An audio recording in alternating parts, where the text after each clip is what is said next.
Hey guys, we have 3 basic blocks that every martial arts beginner should know how to do.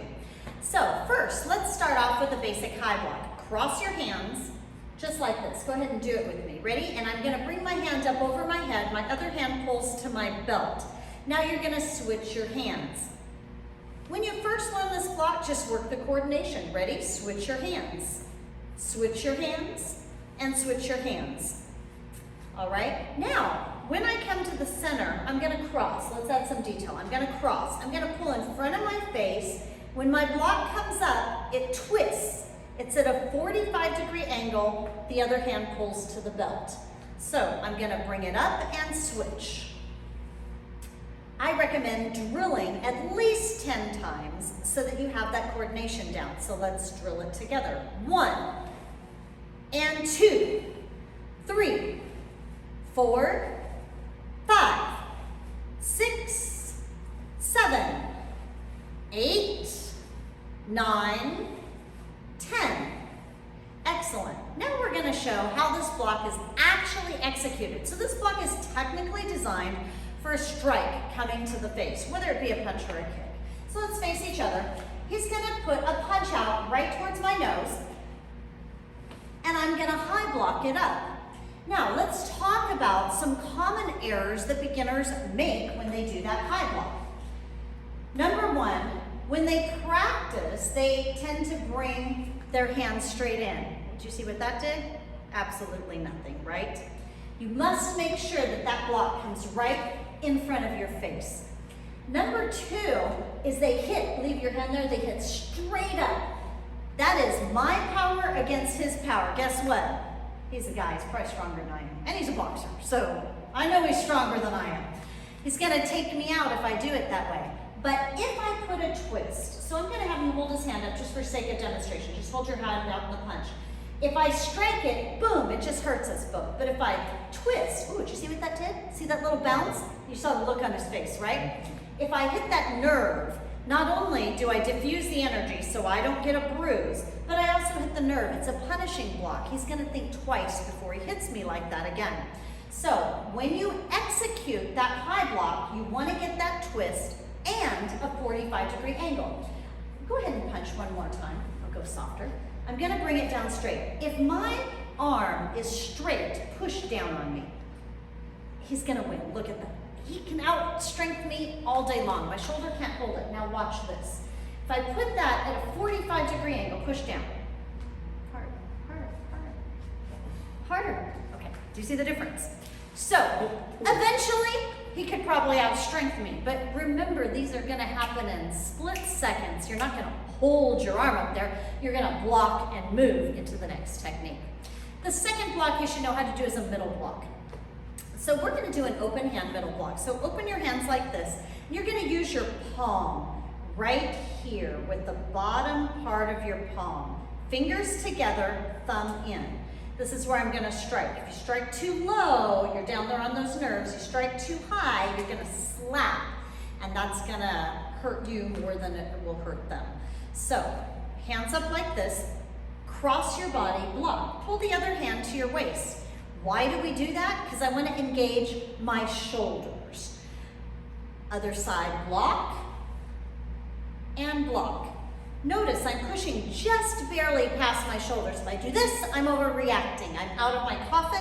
I've opened myself up. I'm all open over here. Just barely as much as I need. And block.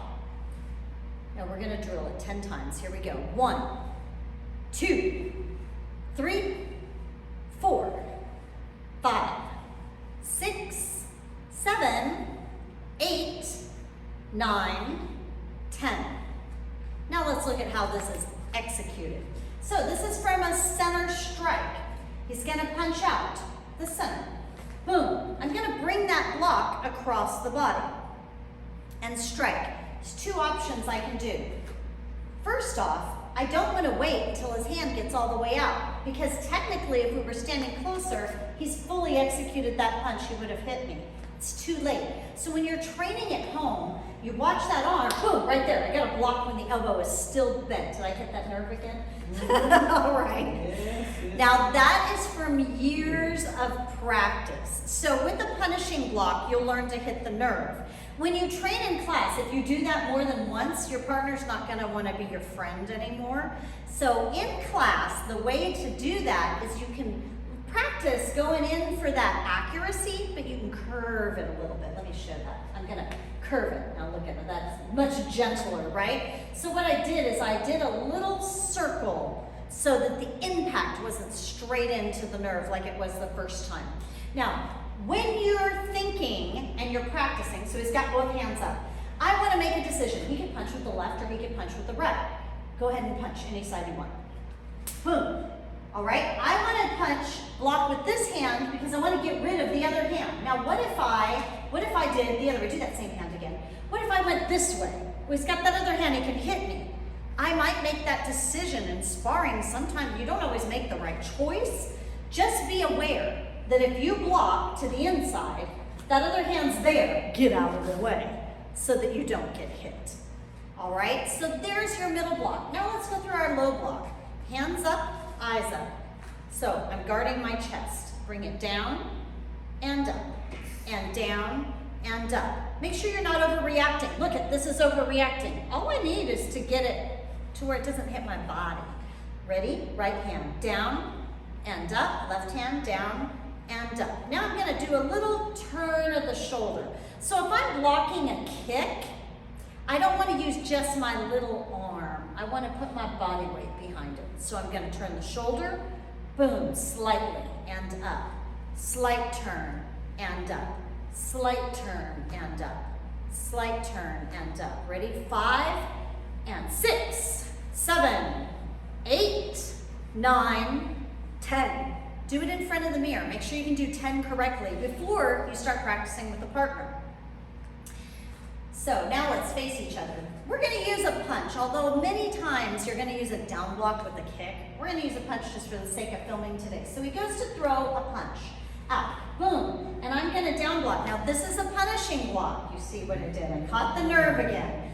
I'm actually using my hammer fist and I'm catching right here on the nerve of his wrist. Right here, you've got these nerves.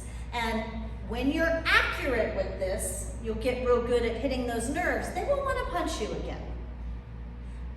However, if you practice in class that way, every day, nobody's going to want to practice with you. So once you get good at it, you can do open hand.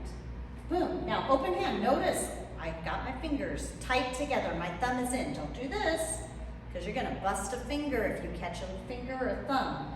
Tight together. Still going with my palm, but I'm kind of curving the circle. He punches with the other hand, I'm curving it around and down, around and down. Now, if I curve it and I move with it, see how it took him off balance a little bit? Then I'm actually putting my blocking and my footwork together.